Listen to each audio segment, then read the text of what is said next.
हाथों में दूध का गिलास लाती है और कहती है, बड़ी भाग्यवान हो तुम तीनों जो शहर में असली दूध पीने को मिल रहा है। अभी अभी अपने हाथ से निकाला है, लो पियो, ताकत आ जाएगी। तुम्हारे अंदर से ये बदबू किस चीज की आ रही है? अरे ये तो गौमूत्र और गोबर है। असल में हम गौमूत्र से नहाते हैं, तभी तो इतने स्वस्थ हैं। ये सुनते ही तीनों अमीर बहुएं आंगन में उल्टी करने लगती हैं। सुमित्रा दौड़ते हुए आती है। अरे बहुओं, तुम परेशान मत हो, मैं करुणा और विद्या को समझा दूंगी। तुम लोग अपने कमरे में चलो। देखो, इलेक्ट्रीशियन आ गया है। तुमने जो कहा है वो सब काम हो रहा है। रोजी, प्रियंका और तान्या गरीब करुणा और विद्या से बहुत चिढ़ते थे और उन्हें नीचा दिखाने के लिए रोजाना योजनाएं बनाया करते थे। मम्मी जी, जब से हम लोग आए हैं कहीं बाहर घूमने नहीं गए। हमारे पापा ने हमें इतनी बड़ी कार दी है, चलिए ना आज हम आपको घुमा कर लेकर आते हैं। जब करुणा और विद्या भी कार में बैठने लगती हैं, तो तान्या कहती है, ये कार हमारे मायके से मिली है। तुम्हें तुम्हारे मायके से जो मिला है तुम उसकी सवारी करो।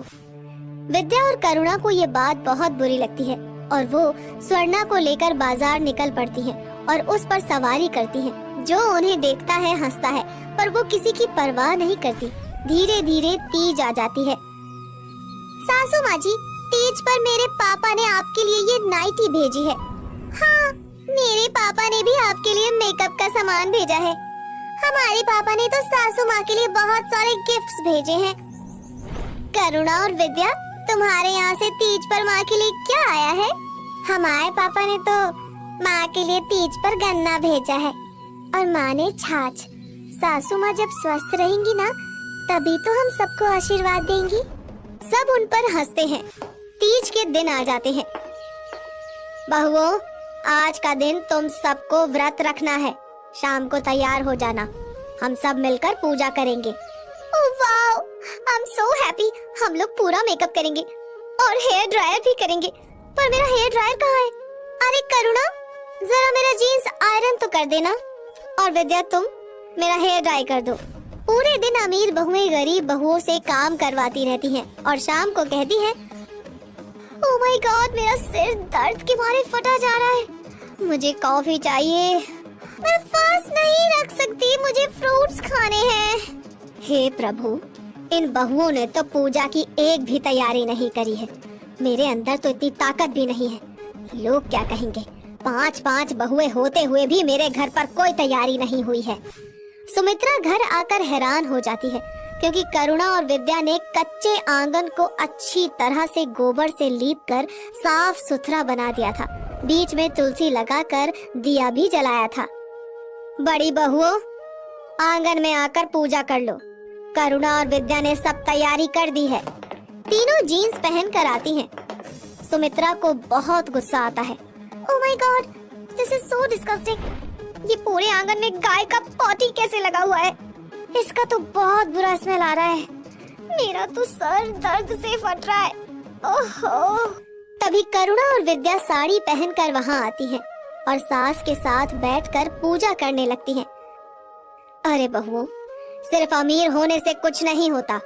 आज अगर करुणा और विद्या नहीं होती तो ये तीज की पूजा भी नहीं कर पाती। चलो बैठो और पूजा करो। सुमित्रा खुश होकर अपने सोने के कंगन विद्या और करुणा के हाथों में डाल देती है। ये देखकर बाकी बहुएं भी बैठ जाती हैं। अब मन ही मन अमीर बहुएं करुणा और विद्या से बदला लेने की सोचती हैं। मम्मी जी, आप करुणा और विद्या की इतनी तारीफ करती हैं। आज से करुणा और विद्या का काम हम करेंगे और हमारा काम करुणा और विद्या करेंगे। और नहीं तो क्या, आंगन को लीपना, गाय का दूध निकालना, ये भी कोई बड़ा काम है क्या? हम भी तो देखें करुणा और विद्या हमारी तरह तैयार हो पाती है या नहीं। करुणा और विद्या उनकी बात मान लेती है। दूसरी तरफ तीनों अमीर बहुएं करुणा और विद्या का काम बांटने लगती हैं। मैं तो गाय का दूध निकाल लूंगी। मैं कंडे बनाऊंगी। अरे गोबर लीपना कौन सा मुश्किल काम है, ये मैं करूंगी। करुणा और विद्या अमीर बहुओं के कपड़े पहनकर सुंदर तरीके से तैयार हो जाती हैं। लेकिन दूसरी तरफ, ओह माय गॉड, ये काऊ तो मुझे मार रही है। ओह, मैं दूध नहीं निकाल सकती इसका। मैं पॉटी टच नहीं कर सकती। ओह गॉड, मेरे को कंपटीशन नहीं करना। विद्या और करुणा का काम सिर्फ यही दोनों कर सकते हैं। तो फिर आज से वादा करो, उन दोनों को कभी अपने से कम नहीं समझोगी और उनके साथ बहनों की तरह रहोगी, समझी तीनों? तीनों बहनें एक साथ चिल्लाती हैं, हम वादा करते हैं, हमें माफ कर दो। करुणा और विद्या उन्हें गले लगा लेती हैं। उसके बाद उनके घर कभी लड़ाई नहीं होती।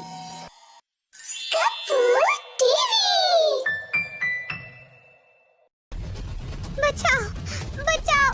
अरे कोई तो आकर मुझे और मेरे गर्भ में पल रहे बच्चे को इस आग में स्वाहा होने से बचाओ, कोई है?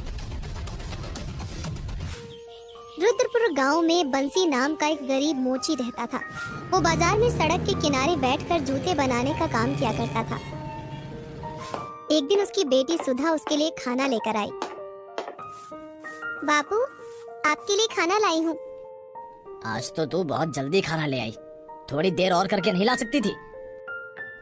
गुस्सा न करो बापू, घर का काम करते करते देर हो गई तो मैं क्या करती। बंसी ये कह ही रहा होता है कि तभी वहाँ नवीन आ जाता है। नवीन का पास ही कपड़े का एक बड़ा शोरूम है और वो बहुत ही भला लड़का होता है। सुधा की सादगी और खूबसूरती को देखकर नवीन बहुत प्रभावित होता है। अरे काका, ये लड़की कौन है? मेरी बेटी सुधा है नवीन बाबू, और बेटी सुधा ये नवीन बाबू हैं। इनकी कपड़े की बहुत बड़ी दुकान है।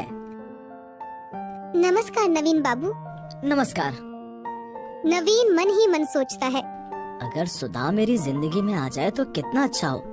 इसे अच्छा घर और मुझे सुंदर और सादगी पसंद पत्नी मिल जाएगी। यही सोचकर नवीन ने बंसी से इस बारे में बातचीत की और अपने घर वालों की सहमति के बिना ही सुधा से शादी करके अपने घर ले आया। माँ, ये सुधा है, मैंने इससे शादी कर ली है।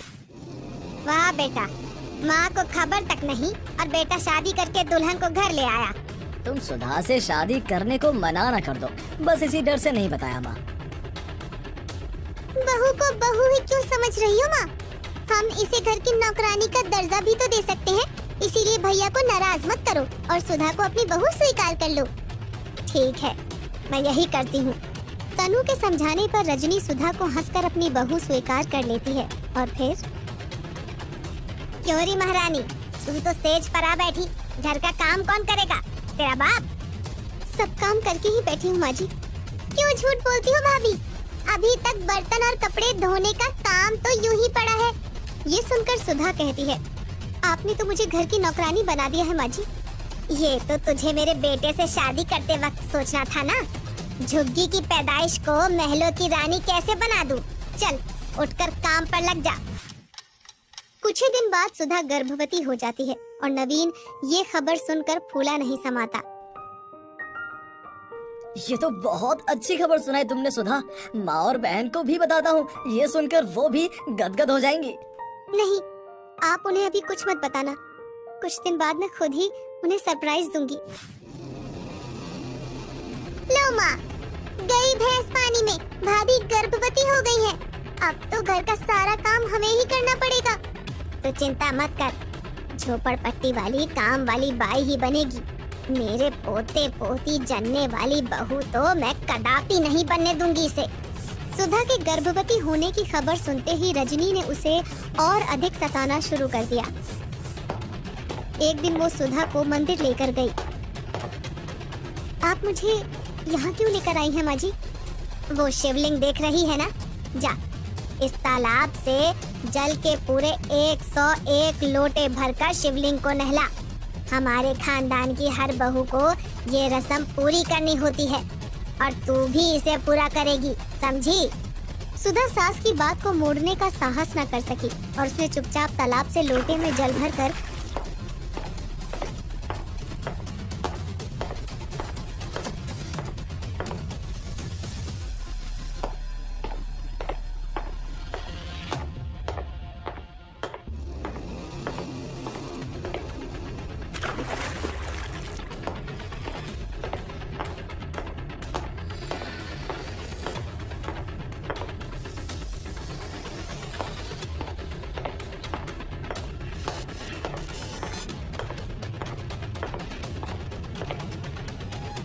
बस करो माँ जी, मुझसे अब एक और भी नहीं हो पाएगा। मैं गर्भवती हूँ। मुझे पता है तू गर्भवती है, इसीलिए तो तुझे यहाँ लाई हूँ। ये तेरे लिए वैसा ही सरप्राइज है जैसा तू हमें देने वाली थी। 50 पूरा हो चुका है, चल उठ, 51 बार और कर। क्यों? मजेदार सरप्राइज है ना भाभी? सुधा कुछ नहीं बोली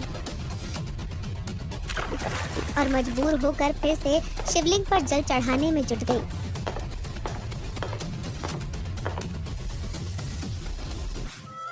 हे भोलेनाथ, मेरी और मेरे बच्चे की रक्षा करना।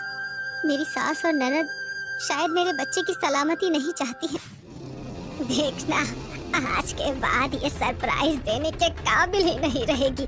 मुझे ये बच्चे जनने वाली बहू नहीं, बल्कि घर की नौकरानी बनाकर रखनी है, नौकरानी। तुमने कमाल की चाल चली है माँ, काम भी हो जाएगा और हम पर इल्जाम भी नहीं आएगा।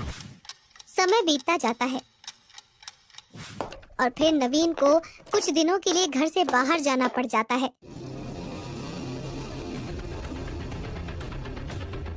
आज देखती हूँ कि कैसे बचेगी। एक बार इस तेल वाले फर्श पर फिसली तो समझो गई काम से। और इससे भी काम न बना तो फिर अगला प्लान फुल एक्शन प्लान होगा। सुधा के गर्भ को बर्बाद करने का रजनी का ये प्लान भी फेल हो गया। वो तेल वाले फर्श पर फिसली जरूर, मगर सिर में थोड़ी चोट आने के सिवा उसका कुछ न बिगड़ा। ना जाने ये दोनों माँ बेटी मेरे बच्चे के साथ क्या अनर्थ करके छोड़ेंगी।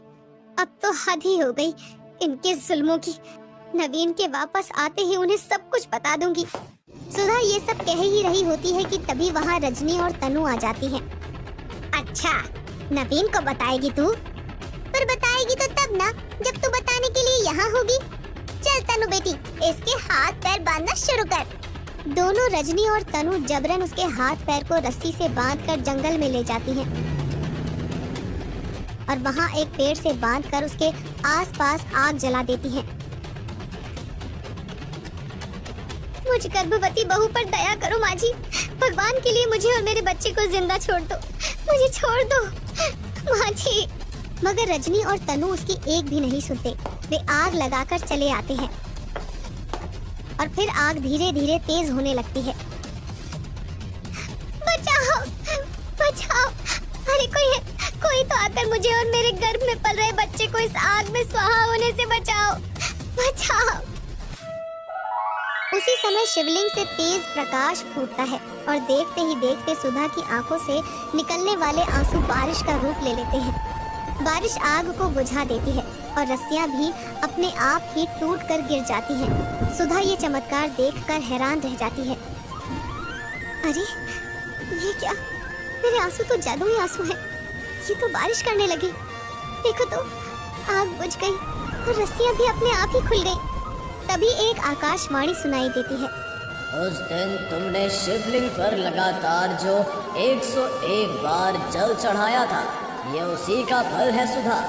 अब घर जाओ, तुम्हारे पति तुम्हारा इंतजार कर रहे हैं। ये सुनकर सुधा बहुत खुश हुई और भागते भागते घर आ पहुंची। घर पर सचमुच नवीन उसका इंतजार कर रहा था। आ गई महारानी, कहाँ गई थी? भैया, भाभी आपकी गैर हाजिरी में रोज ऐसे ही कहीं जाती हैं। धोखेबाज, कहाँ जाती है तू रोज रोज? आज तो बताना ही पड़ेगा। नवीन की ये बात सुनकर सुधा रोने लगी और उसके आंसू तूफानी बारिश में बदल गए। घर एकाएक बाढ़ का मैदान बन गया और रजनी व तनु बाढ़ के पानी में डूबने लगी। साथ ही उन्होंने सुधा पर जो जो जुल्म ढाए थे, नवीन को एक एक कर चलचित्र की तरह पानी पर नजर आने लगे। नवीन बेटा, हमें बचाओ बेटा, नवीन बेटा, हमें बचा लो भैया, हम इस बाढ़ में डूब रहे हैं, हमें बचा लो। तुम दोनों निर्दयी हो, इसलिए तुम्हारा डूब मरना ही सही है। बहू, तुम हमें माफ कर दो, हमें बचा लो बेटी। अब हम कभी भी भूल कर भी तुम्हें परेशान नहीं करेंगे। भाभी, दया करो हम पर। उनकी ये दशा देखकर सुधा को उन पर तरस आ जाता है। तुमने कभी सास और ननद होने का फर्ज निभाया ही नहीं, मगर मैं तुम्हारे सब जुल्मों को भुलाकर एक बहू होने का फर्ज जरूर निभाऊंगी। ये कहकर सुधा ने आंसू गिराना बंद कर दिया और फिर अचानक ही बारिश व बाढ़ अदृश्य हो गई। रजनी और तनु दोनों की जान बच गई और वो लज्जित होकर घर छोड़कर जाने लगी। माँ जी, आप दोनों घर छोड़कर कहीं नहीं जाएंगी। पर बेटी, हमने तुम्हारे साथ जो किया, क्या तुम भुला सकोगी? बुरे को नहीं, बल्कि बुराई को मारा जाता है और अब आपके अंदर की बुराई मर चुकी है, इसीलिए मुझे आपसे कोई गिला शिकवा नहीं है माँ जी। इस तरह सुधा उन्हें माफ कर देती है और फिर सब मिलजुल कर खुशी खुशी रहने लगते हैं।